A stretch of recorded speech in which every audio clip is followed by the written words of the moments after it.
I am waiting for my case to come up, and I am waiting for a rebirth of wonder. And I am waiting for someone to really discover America. And I am waiting for the discovery of a new symbolic western frontier. And I am waiting for the American eagle to really spread its wings and straighten up and fly right. And I am waiting for the war to be fought, which will make the world safe for anarchy. And I am waiting for the final withering away of all governments. And I am perpetually awaiting a rebirth of wonder.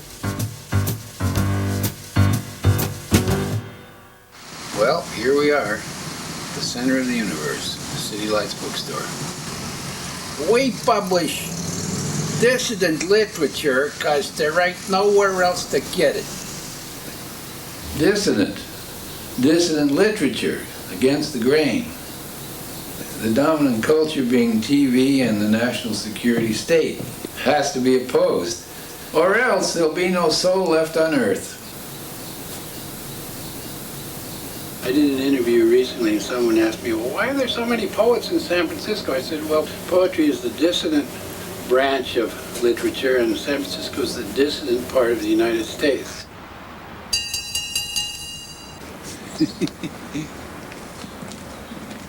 The role of the artist, there's all kinds of roles. There's hot cross buns, there's croissants.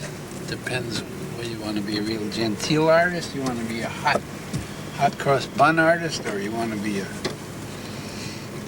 delicate croissant artist. There's all kinds of art and artists. I mean, if you like mustard on your roll, that's another kind. I mean, I think most artists, if they're playing a role, they should put more mustard on it.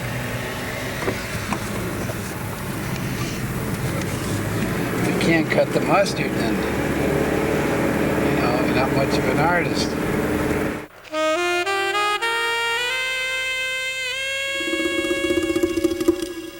You see, I have all of the latest high-tech equipment.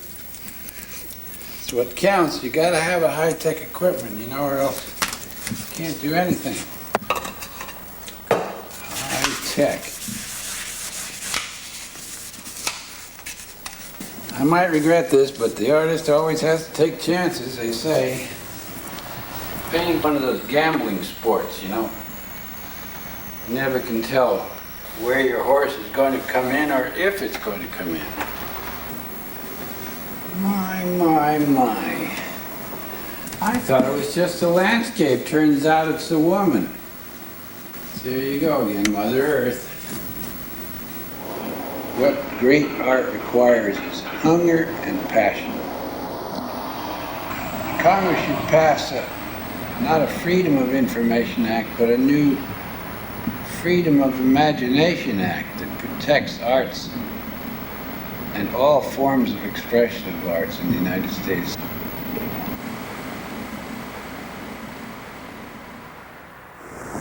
Well, we're going to just kind of quickly, if we have a suggestion. Right here? Okay, how about here? It's the Youngstown Vindicator. It's like the big paper around here.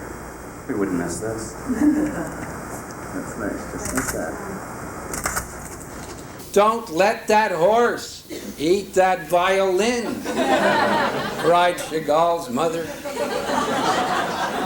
But he kept right on painting and became famous and kept on painting the horse with violin in mouth. And when he finally finished it, he jumped up upon the horse and rode away, waving the violin. And then, with a low bow, gave it to the first naked nude he ran across, and there were no strings attached.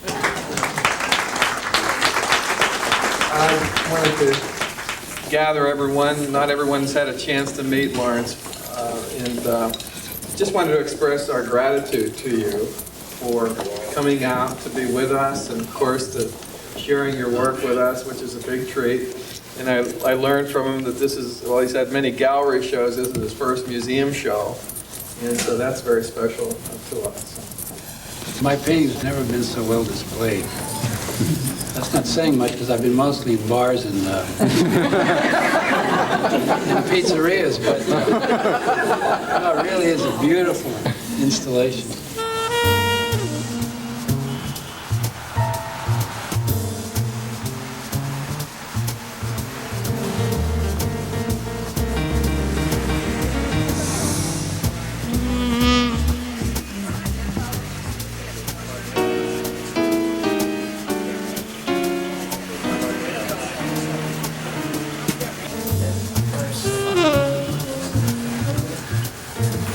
read Howl in public for the first time at the 6th Gallery in San Francisco in about 1956. It caused quite a sensation when you read it, because up till then, the poetry was pretty dead.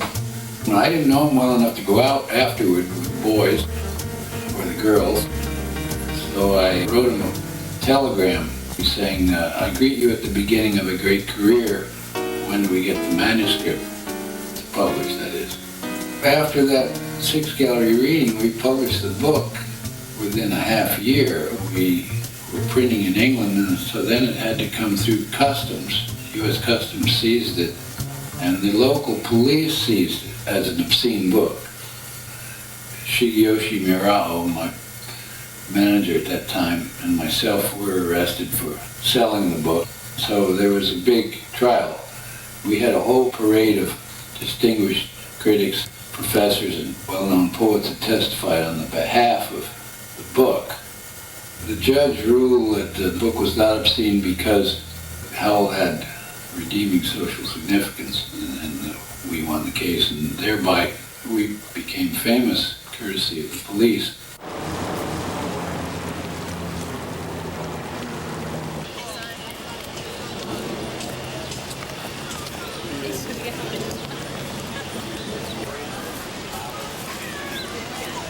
Who's that? Is it Lawrence Ferlinghetti? Yep. It is? I thought it was him. Have a good night, Chris Fielding.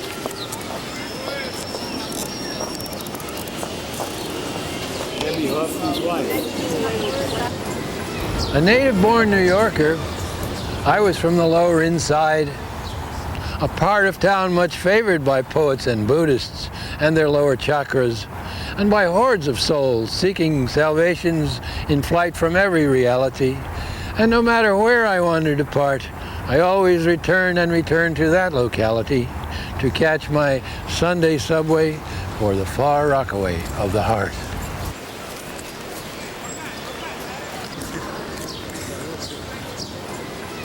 Your photographs are like existential moments, you know? They're existing moments. Like this one. Yeah, but just a day off on the beach. I know, but you captured it. You know what that is, though? That's what's interesting is the afternoon of the reading in Berkeley. Oh yeah, I remember that. The actual reading in Berkeley. These are Harry Radl's photographs. Yeah. So it's McClure and Snyder and Rex Roth, I think, was that. Young he looks there. Yeah. This is a studio I inherited from Hassel Smith, 9 Mission Street. Yeah. This is Harry Radl's wife in the background. Oh. There's one of my first paintings. Oh, first U.S. paintings. Well, you're so young and optimistic looking. Yes, oh, young and optimistic. You look good there. Yeah. When was this that you had a beard? I might have been at the Cellar in '58.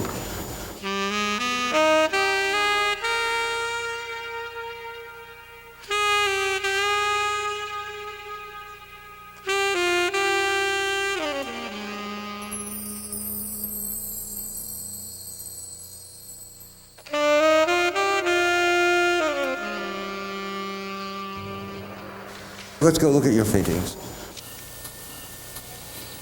It's insurgent art. It's not have a nice day art. It's supposed to disturb the viewer. I worked on this painting longer than any painting I've ever had. The death of Neil Cassidy at San Miguel de Allende, where Neil died walking along the railroad tracks, and Ferrocarril Mexicana. On the back it says, Neil Cassidy, Coxman and Adonis, quote Allen Ginsberg. The back is almost as interesting as the front. I don't think you ever heard this story. No. One of my brothers was assistant warden at Sing Sing. As assistant warden, he had to witness all the executions. And so among his papers after he died, there was this photograph of the man in the electric chair at Sing Sing, which I silk screened onto the canvas. And on the back of the photograph, written in pencil, was the instructions to the executioner. Really? It says, attach electrodes to head, 5,000 volts, man pronounced dead after 2 minutes. Yeah. Written in hand. Oh, so the description of the execution, yeah. Now, what was the story of this? Well, How did this was called Two Poets at Berlin Wall.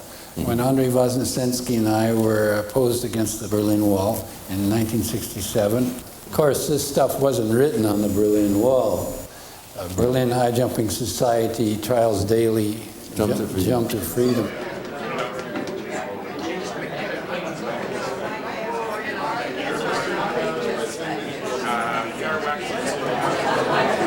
Hey, Kyle, take this shot. Now, that's a nice one. Me, Leslie, and if I put my Daisy in front. See, I'm always hidden, man. Look at that. Alan there. Shooting Alan. See, hidden again. You don't see my face, all you see is my head with a cap.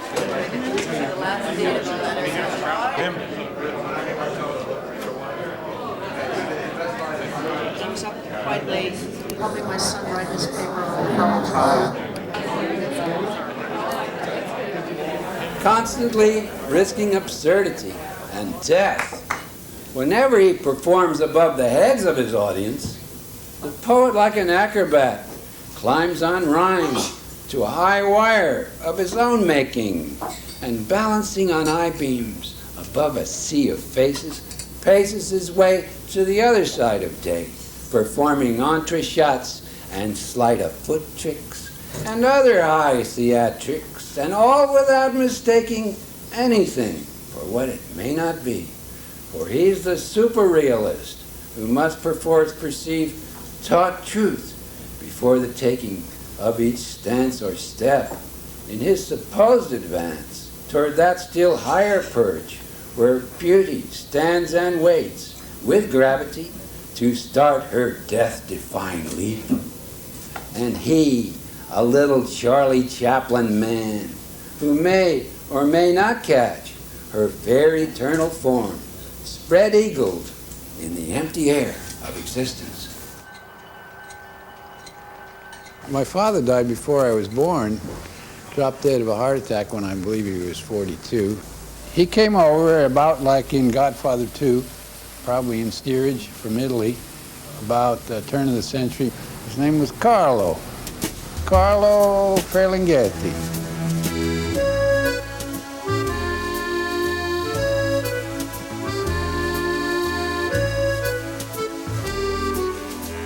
How much money do you have?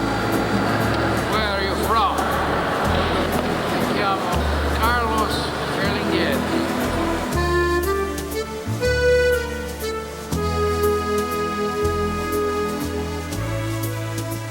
I still haven't found out much about my father's family, except he was from somewhere between Lago di Como and Brescia in Italy, and Lombardo.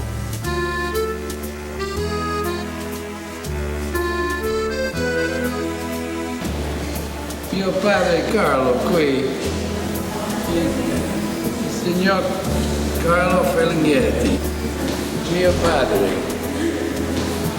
In New York in 1900.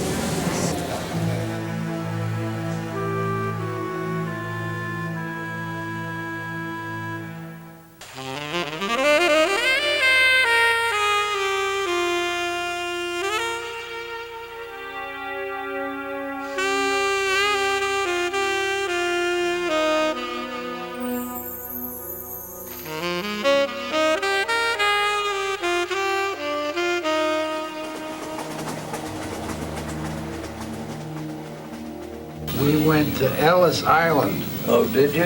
Yeah, we That's where spent. Pop came in. I know, that's why I went there. Yeah. Do you know what year your father came in from? No, From Ellis? see, I was 12 years old when he died. He Yeah. died very suddenly. I don't know Yeah. whether Lawrence told you. Oh, yeah. Mother was pregnant with Lawrence. And he died in October. And Lawrence was born in March. Our father was in the real estate and auctioneer. He had an office on 42nd. 42nd Street. And we lived in Yonkers, which is just north of the city. And I used to take the train. Anyway, this morning, my mother said, you better go down to the basement. And he was sitting there on a cement step like this. And I went upstairs and told Mom, and he was dead. My mother, here she is, 5 kids, no money, and pregnant. And then he comes along. And she went berserk. Charlie, the oldest boy, was going with this girl, and her mother had a boarding house, or we would have been in a orphan home or something. But so this woman took us in, and we lived in the attic. It was a tin roof. And by this time, Larry had gone away with his aunt, or wherever she was. Our Aunt Emily was French, and she took me to France with her when I was about a week old. We lived near Strasbourg, and I don't think we came back to America till I was about 6. I didn't even know I had 4 brothers at that time. I didn't even know you existed, Harry. Driving a cardboard automobile without a license at the turn of the century, my father ran into my mother on a fun ride at Coney Island. Having spied each other eating in a French boarding house nearby, and having decided right there and then that she was for him entirely, he followed her into the playland of that evening, where the headlong meeting of their ephemeral flesh on wheels hurtled them forever together. And I, now in the back seat of their eternity, reaching out to embrace them. Coney Island was first published in 1958. The first edition was on cheap newsprint, not many copies. Now it's in the 100th printing. And I read that it's the largest selling book of poetry in the world. It's close to 1 million copies. In the process, it was busted in various parts of the country, once by the American Legion in Woodstock, New York, believe it or not. And my publisher, James Laughlin, had to come up there and assure the American Legion that I indeed was not a member of the Communist Party, inasmuch as I've always been an anarchist. That's about 180 degrees from communism anyway.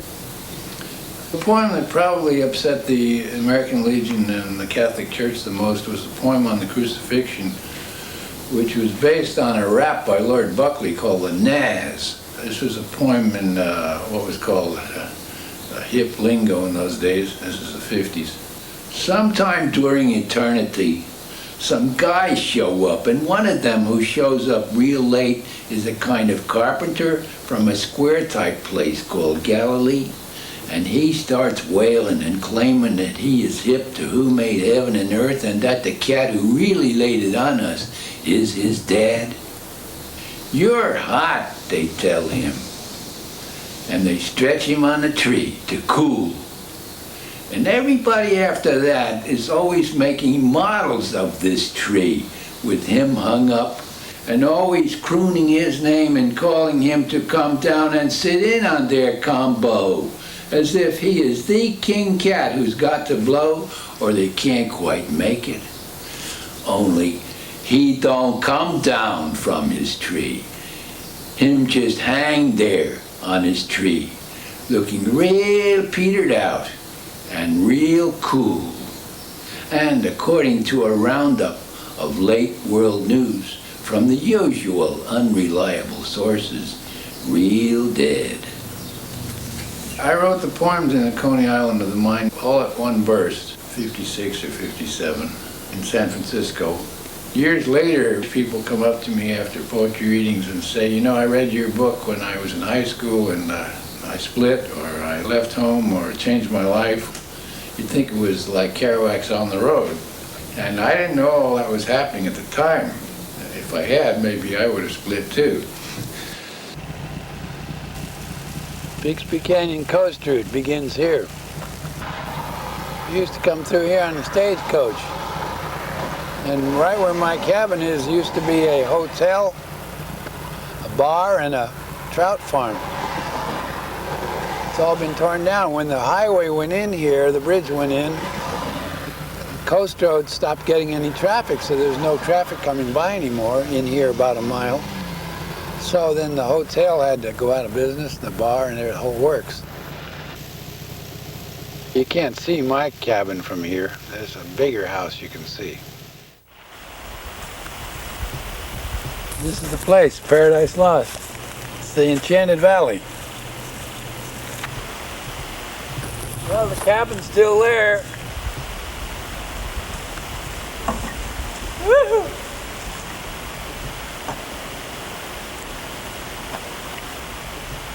here is the key that opens up the Magic Kingdom. Hello? Any mice in there? You happy little mice? Well,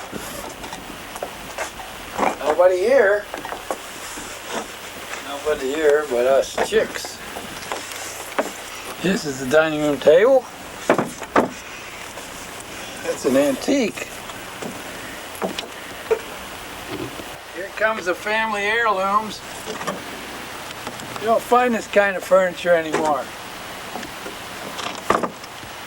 I mean, I could sell that stuff for millions to some antique dealer. Here's the newer model. This one isn't, that's not as valuable. You see, it's a slightly different filigree on the arms. Otherwise, it'd be a real authentic antique.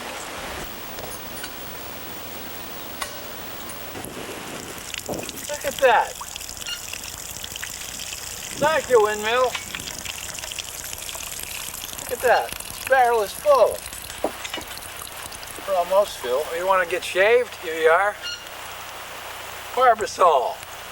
That's for you. You need to look in the mirror while you're shaving? You don't think we got the facilities out here. What else is needed? Toothpaste someone kindly left. Toothbrush. Razor. Help yourself. I put a sign on my new axe. I leave a tool down here and these city slickers don't know how to use a woodsman's axe. I put a sign on here. Please do not use this axe if you don't know how. Very sharp.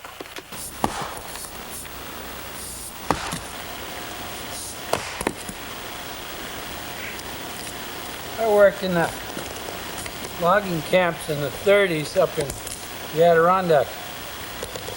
CCC. They used bigger axes than this.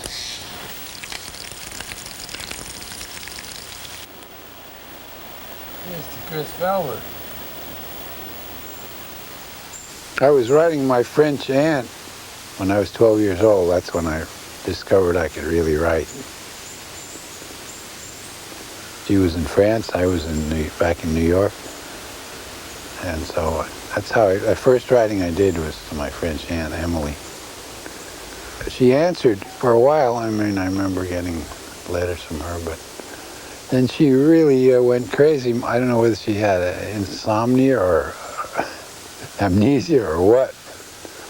Just disappeared. Never heard from her again. No, nor did anyone else. Emily Monsanto.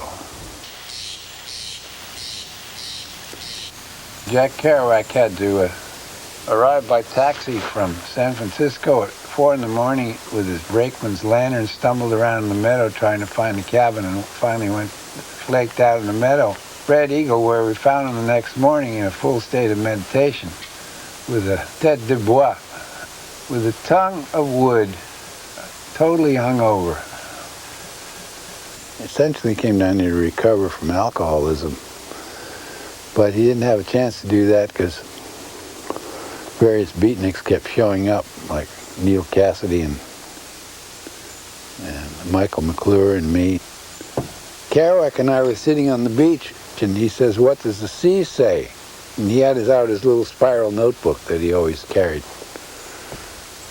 He said, "What does the sea say?" And I said, "Les poissons de mer parlent breton." The fish of the sea speak Breton. And he said, "What was that? What was that?" And I said, "Well, that's an old Brittany proverb. The fish of the sea speak Breton." And he wrote that down in his notebook, and that's on the last page of the book. That's how the novel ends.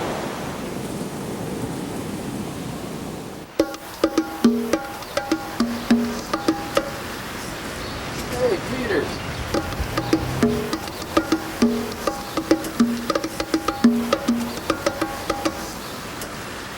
I'm signing books in the Beat Bookshop in Boulder, Colorado. And Tom Peters, the owner of this bookstore, says that he started the bookstore on $500, just the way we did City Lights.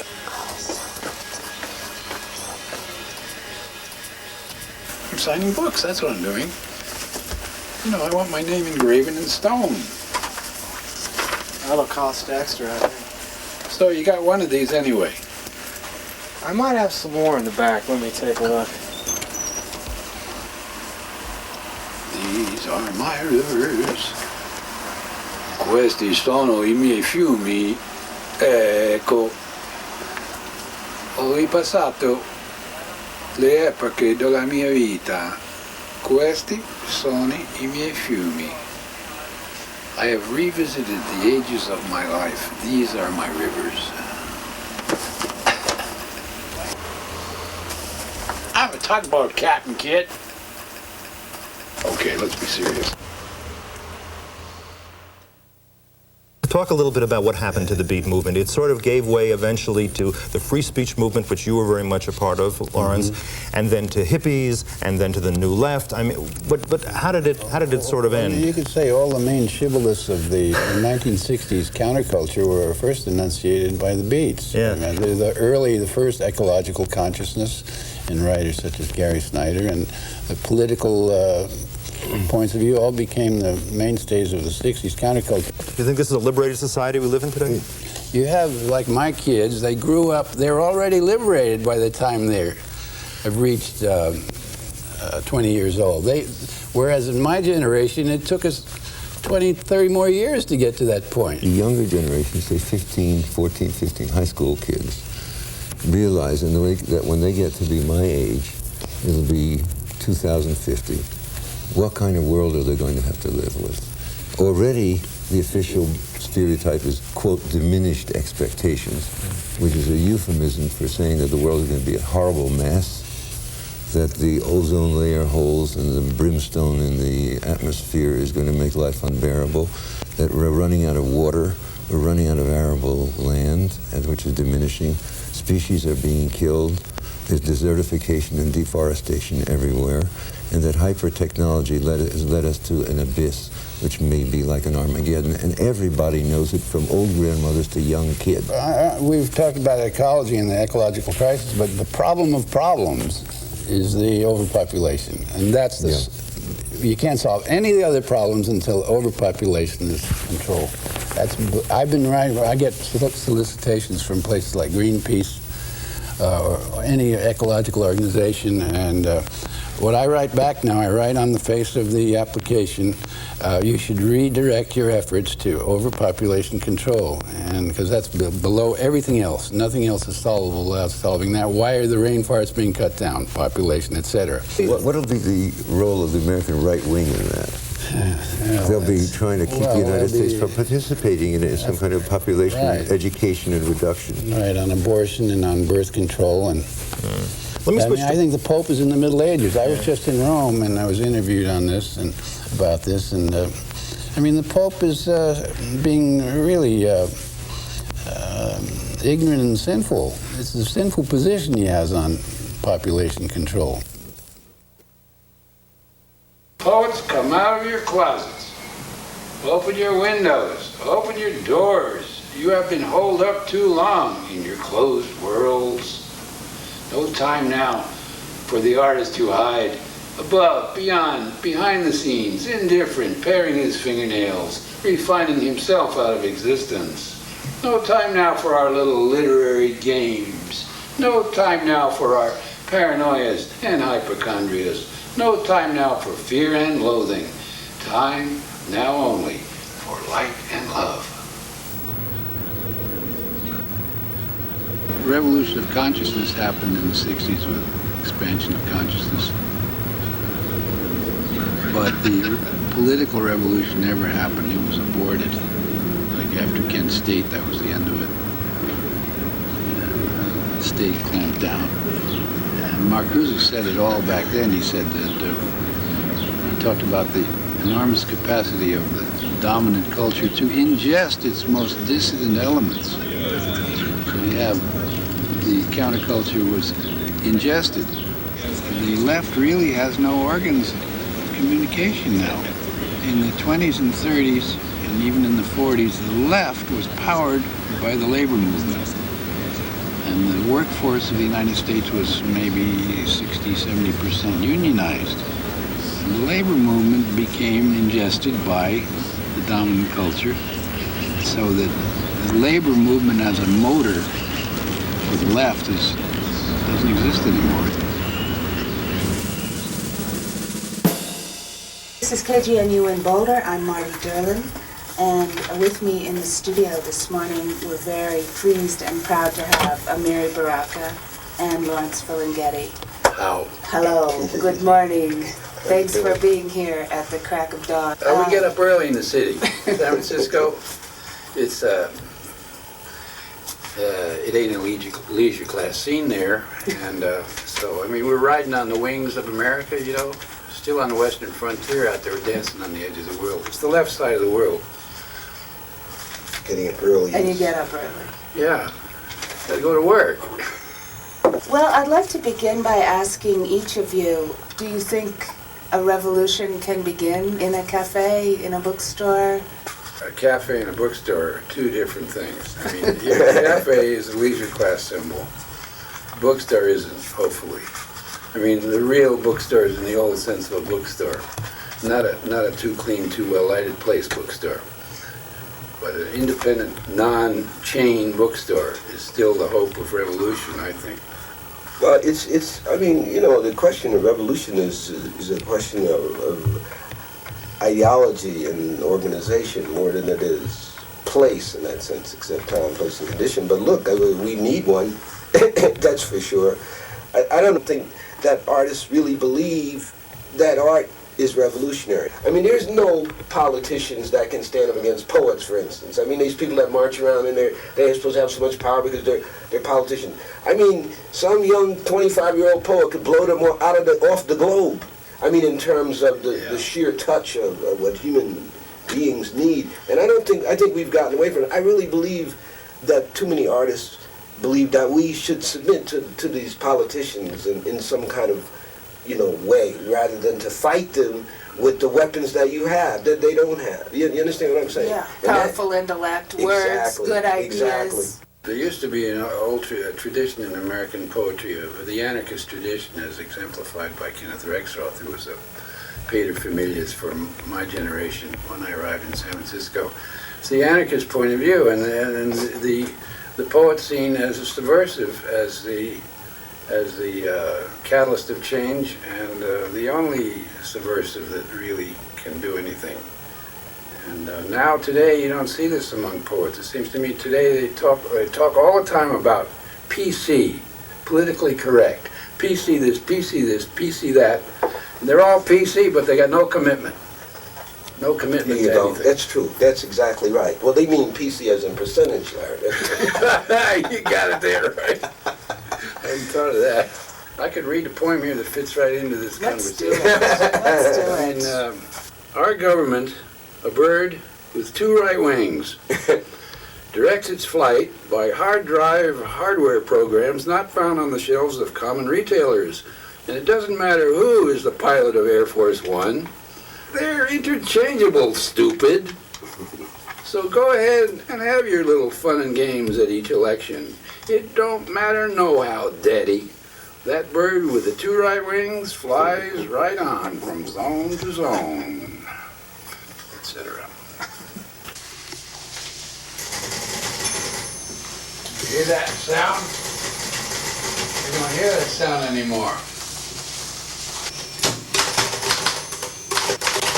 The sea is calm tonight off Dover Beach.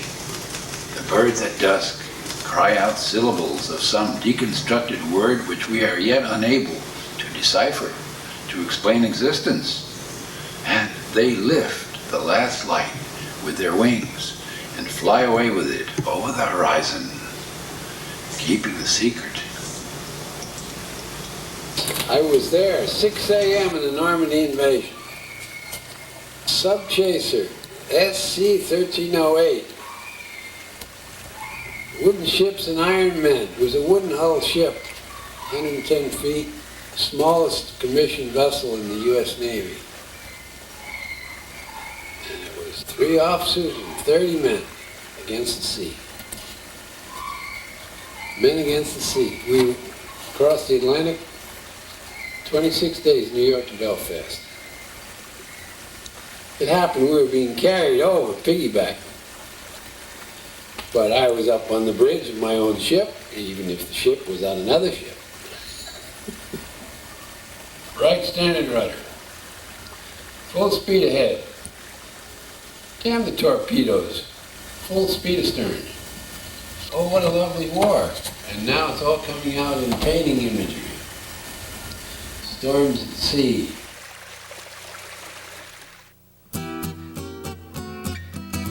Right after the war, I got the GI Bill and went to Paris.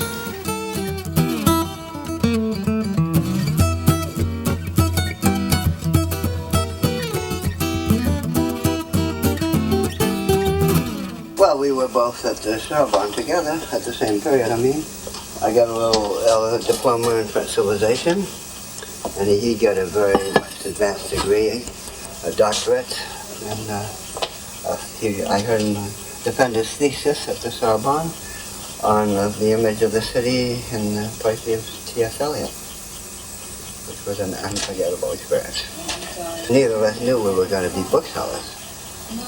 All of us thought we were going to write the great American novel, of course, like everyone else. But I ended up opening this bookstore in 1951 in Paris, and he opened his bookstore in 1953 in San Francisco. And gradually, we got news of each other from our customers because we seemed to have same customers in both City Lights and Shakespeare and Company. The same people showed up in both bookstores all the time. It hadn't occurred to me to have a bookstore when I was in France. I thought I was going to be a professor. So I went to the University of San Francisco, which is a Jesuit university, and they saw I had an Italian name. I must be a good Catholic. And I got a job there teaching Shakespeare and Victorian literature. I only lasted about 3 weeks because a book had just come out on a homosexual interpretation of Shakespeare's sonnets. This is in the 1950s, and they didn't even want the word homosexual mentioned in the Catholic Church in those days. So I was giving this lecture based on this book. And the head of the department, who was a Jesuit priest, walked in the middle of my lecture. He sort of stood there for a moment, and then he started shaking his head and walked out. And that was the end of my career right there. I got my political education from Kenneth Rexroth. I mean, he really laid it out from the dissident point of view, from the anarchist point of view. He held the Friday night soirees in his house, 250 Scott Street. And that's when the poets would usually show up. There'd usually be a dozen poets or so. Rexroth had read everything and had a regular program on KPFA, where he reviewed many fields, philosophy, geology, astronomy. Listening to KPFA in the 1950s in San Francisco was a complete education, generally from the leftist point of view. And when the war ended, quite a few of the conscientious objectors came to San Francisco, and one of the reasons they came was on account of Kenneth Rexroth and on account of KPFA. I'd never heard of the Beat Poets till I came to San Francisco, and after we got the bookstore started, then poets naturally congregate in bookstores, so that when the Beat Poets came west like a bunch of carpetbaggers, which they were, why, they naturally came to the bookstore. This is like after 53. They were really still on the road in those days.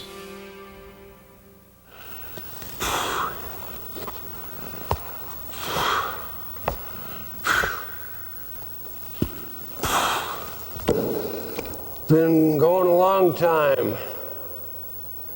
Don't know how long. But here we are.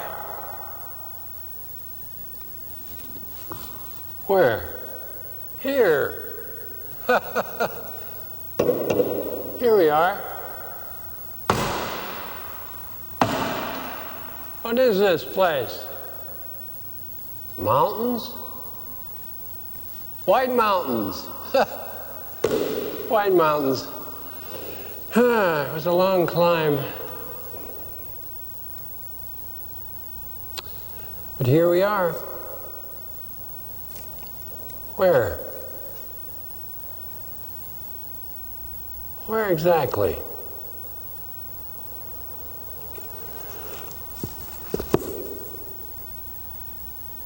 It's hard to say.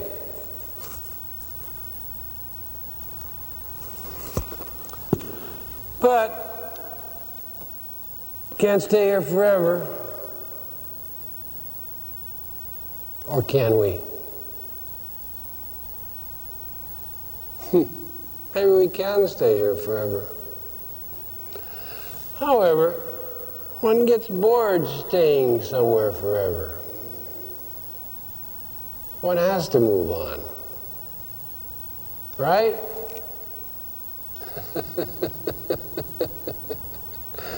Yeah. You know, even the mountains get boring after a while. In the White Mountains, these peaks, these sheer ascents into nothingness, these sheer descents into nothingness. You can hear the wind blowing way down there. However, we don't have to stay here forever. We can go up into the White Mountains or down, way down. In the mountains, one feels free, right? Free to go or free to come. If you can't come, you can't go. If you can't go, you can't come. So feel free. Let's go. I did a painting recently called Arles n'existe plus. It's my Van Gogh series. In other words, Arles doesn't exist anymore. Where is Gauguin or Van Gogh? Where are they going to go today? If Gauguin goes to Tahiti, he'll have to stay in the Hilton. Those grass shacks aren't there anymore. And if he thinks there's an island still further out, you used to think, oh, there's always an island still further out where we can still get away. But the island further out has a Club Med on it now, at Moorea. So that's what this painting was all about. There isn't any away anymore, and the dominant motor force behind this is the American monoculture. Do you practice meditation? Well, I'm in a constant state of meditation. If I have any formal activity along these lines, it's lap swimming. I'm a lap swimmer. That's a form of meditation. If you swim for an hour straight without stopping at a slow speed, you get into a rhythm, which is definitely a form of meditation. No doubt about it. And you can get high doing it, too.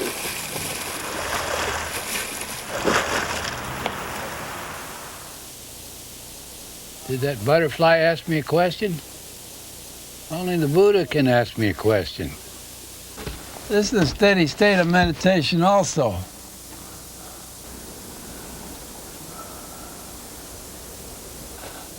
Buddha lent me his meditation pillow for headrest. Okay, now I'm prepared to answer questions. I'm not a Zen, I'm not a banana, and I'm not a bug, I'm not a bear, I'm not a tree, I'm not a flower. I'm a two-legged creature lying on his back in the sun in the temple of the Zen Fool.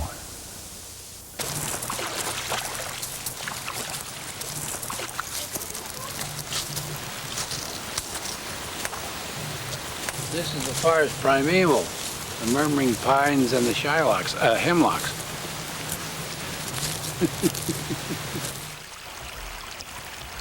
This is a big surf poem. Upon reflection, night's black mirror is broken The star crab scuttle away with the inkwell into India.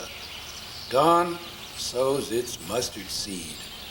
In the steep ravines and gulches of Big Sur, small animals stir under the tough underbrush. As sun creeps down the canyon walls into the narrow meadows where the wild quail run and cluck, daytime moon, after much reflection, says, sun is God. And the stream, standing still, rushes forward.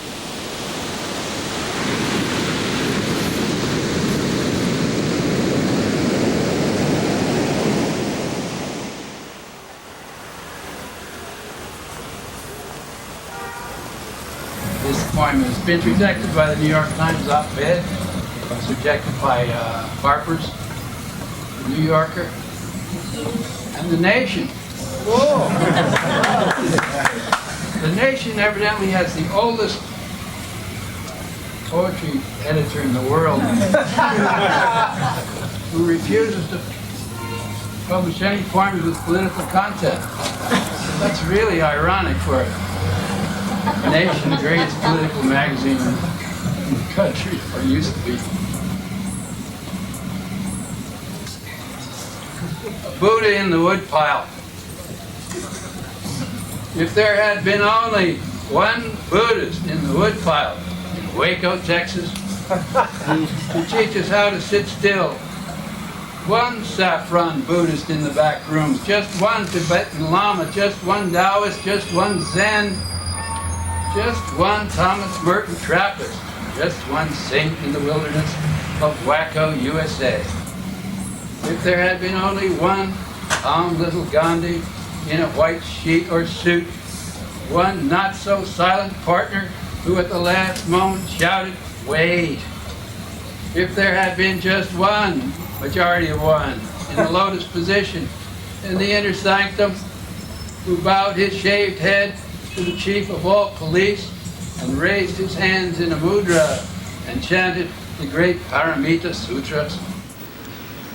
When you consider the television audience as millions and millions of people at any given minute during the day, and you take all the print media together, it might amount to less than 1% of the total audience, including the New York Times, the Washington Post, and all those. And then when you take which part of that is the leftist press, that's even smaller, maybe 1/1000th of 1% is the leftist audience, or who's reading the leftist press in this country.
Anarchism requires a human being who is an enlightened human being. So it's just an ideal, anarchism. Capitalism is the most wasteful system in the world as far as ecology goes. So you have to have a worldwide planned ecological economy, and that's or you can say, well, that's socialism. Well, you can't have that. But that's what's needed. You also need worldwide population control of some kind. And In order to get that, you have to have a form of socialism. But the term socialism should be jettisoned because it's too weighted semantically to be of any use these days. As soon as you say socialist, everyone has a knee-jerk reaction against it. Real socialism has never been given a chance except in Scandinavia.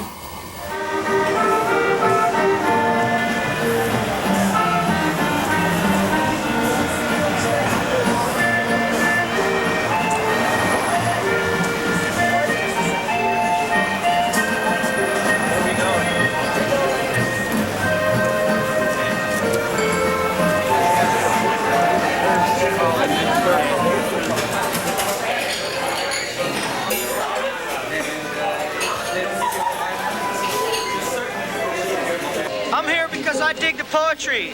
You do? I used to sit in the Mexico City bus stations reciting Ferlinghetti's poetry for amusement in 1968. It worked. I still dig it. Great honor to be here, seeing the civic and poetic come together in this bright, luminously detailed peopled streets of San Francisco, and a city of poesy. Thanks so much in part to the efforts and energies of Lawrence Ferlinghetti. So great honor to be here. And I'm just going to read the last lines of his populist poet manifesto. Poetry still falls from the skies into our streets, still open.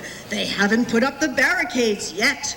The streets still alive with faces, lovely men and women still walking there, still lovely creatures everywhere, in the eyes of all the secret of all still buried there.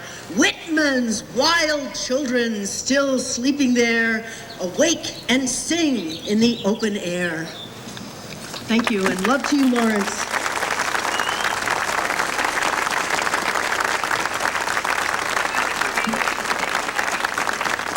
I wanted to mention a little about this Price Row that is losing its name for mine.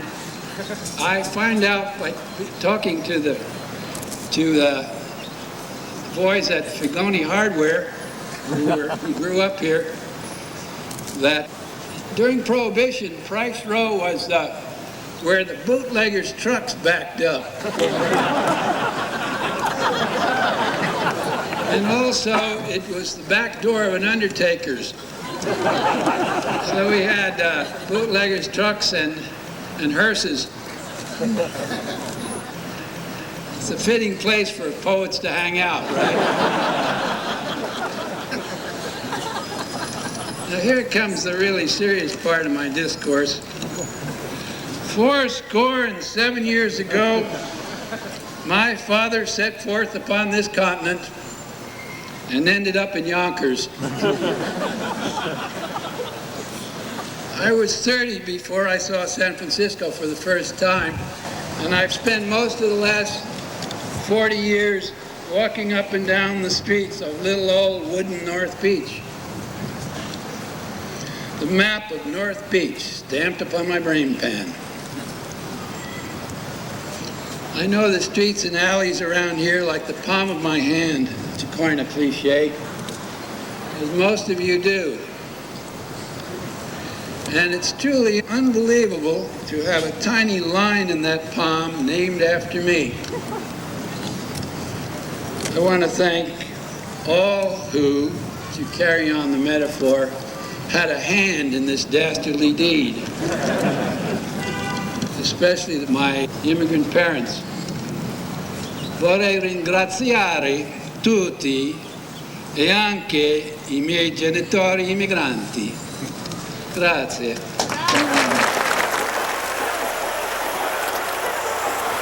This is the way San Francisco should be, Lawrence. I know. This is the way San Francisco should be. Amen. No, it's like something from a long time ago. It was.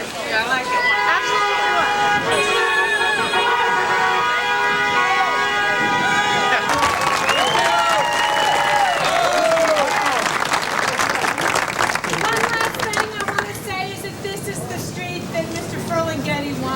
He didn't even have to die. 1, 2, 3.